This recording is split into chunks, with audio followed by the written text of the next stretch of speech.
तवा होता है ना, तवा घर पे, हम तो मना। सब्सक्राइब जरूर कर देना ताकि मैं आपसे दूर ना रहूं। मैं दुनिया में रहूं ना रहूं, पर वीडियो के माध्यम से मैं आपसे दूर ना रहूं।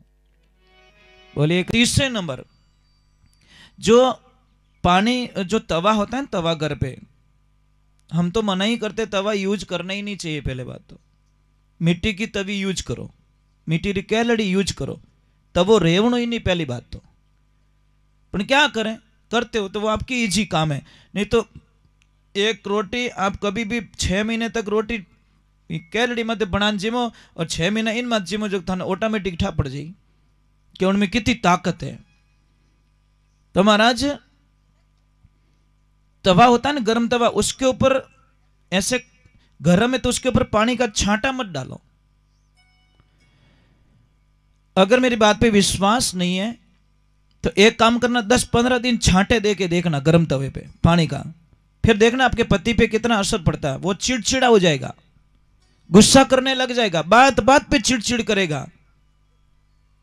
आप प्रयोग तो कर लेना, करना मत वा मामलो गड़बड़ जाएगा। कहला महाराज जी हिकाया मने ओ भिखरो नो क्यों पति रूप से मातो गरम रही नहीं बोली जई पछ के एड़ा तो हेता ही कोनी, हेता कहीं छाऊ कर बनाई दियो बापड़ा ने। बहुत असर पड़ता है माता बहनों, बहुत असर पड़ता है। और जो तेरे गर्भ में स्थापित हो जाएगा, मतलब उसकी मां बननी पड़ेगी तुझे, उसका बेटा हो जाएगा। बच्ची 12 साल से छोटी बच्ची, बाल पड़े में चंदावरणी, एकदम चंद्रमा के समान में दिखने वाली बच्ची, जब जाके सूर्य नारायण को आह्वान किया, मंत्रोच्चार किया और सूर्य भगवान प्रकट हो गए। अब मेरे तो पैरों नीचे जमीन खिसक गई है, प्रभु क्या कर डाला मैंने। सूर्य नारायण ने बोला अब कुछ नहीं हो सकता, तुझे मेरे बेटे की मां बनना ही पड़ेगा। कैसी दुविधा हो गई महाराज। जब माँ जी कुंता बोले ठीक है, बच्ची बोली कि घबरा गई। अब वो भागी भागी जाती हैं और अपने जाके बोल दिया कि देखो मुझे कोई छेड़ना मत, मैं एक 10-12 महीने के लिए मैं आपसे नहीं मिलूंगी, मैं साधना में जा रही हूं। अब महाराज कुंता ने क्या किया, खड्डा खोद दिया और गले तक खड्डे में, बस क्या बेकटू रही, बच्चा होगा कैसे। प्रभु की लीला देखो, बाल पणे में चंदावरणी, सूरज कियो में नहीं परणी, चाड़ चाड़ में उन घर चाड़ियो, राजा करण ने कान मुंह काटियो। कान में से बच्चा पैदा हो गया और वो थे महाराज करण।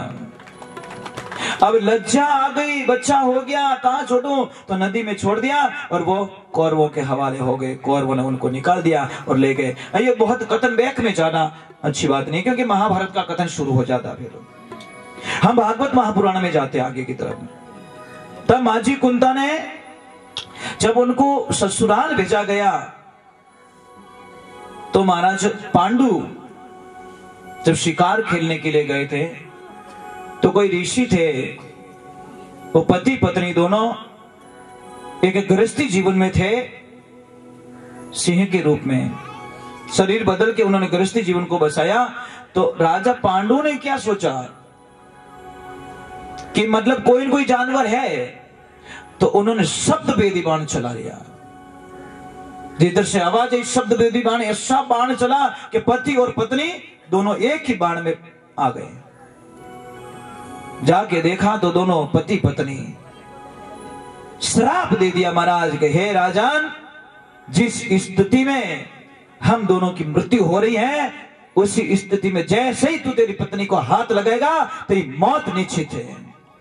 श्राप मिल गया महाराज। और जैसे ही राजन घर पे आते बड़ा निराश हो जाते। माधुरी उनकी सेकंड जो लक्ष्मी जी थे, तो उन्होंने बोला क्या हुआ पतिदेव, कि बस गजब हो गया, अब आपको बच्चे कभी नहीं हो सकते। क्यों? कि बस मेरे को श्राप लग गया, मैं अभी मेरी लक्ष्मी के साथ में कभी नहीं रह सकता। समय का संजोग आता है, विनाश काले विपरीत बुद्धि, पांडु मानते नहीं, माद्री के साथ में पति पत्नी का संबंध हो जाता है और वहीं राजा पांडु की मृत्यु हो जाती है। अब बच्चे तो चाहिए, तब जाके वो सजीवन मंत्र गुरु दुर्वासा द्वारा, गुरु दुर्वासा कौन? एक नंबर के गुस्से में, काम मत करो श्राप, डायरेक्ट पट्टो, उदारी नहीं, हाथों हाथ ही श्राप। देवता लोग भी उनसे इतने डरते थे, अरे दुर्वासा मुनि आके जल्दी खड़े हो जाओ, भागो, सामने जाओ, नहीं तो छोटी सी गलती होगी श्राप दे देंगे। उन्होंने तो पेमेंट ही जाड़ो राखता वेणा ग्राहक तो डर नहीं पड़े भाई, रोकड़ालो पूरो गयो तो। अब दुर्वासा मुनि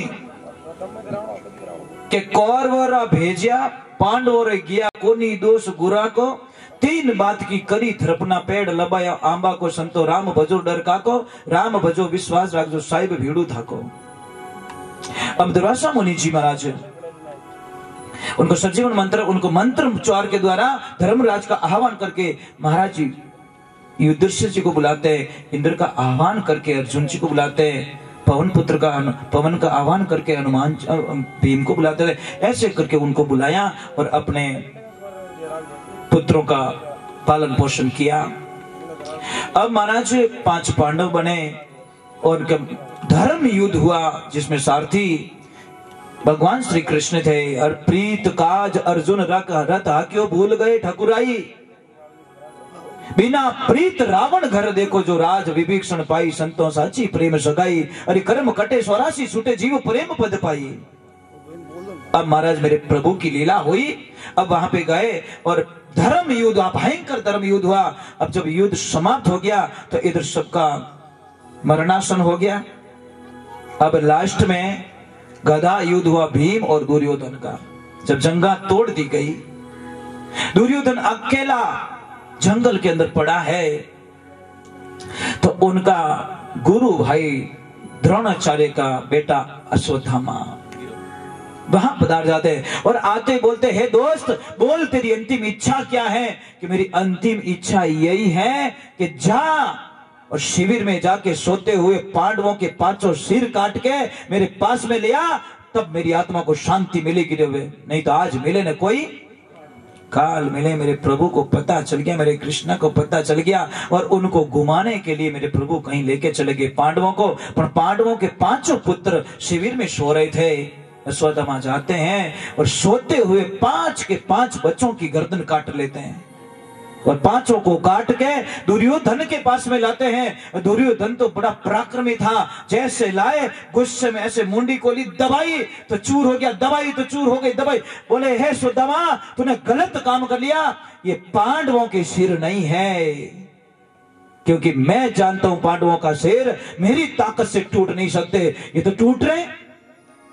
तब जाके पता चला कि ये तो पांडु पुत्र थे। अब महाराज ईर्ष्या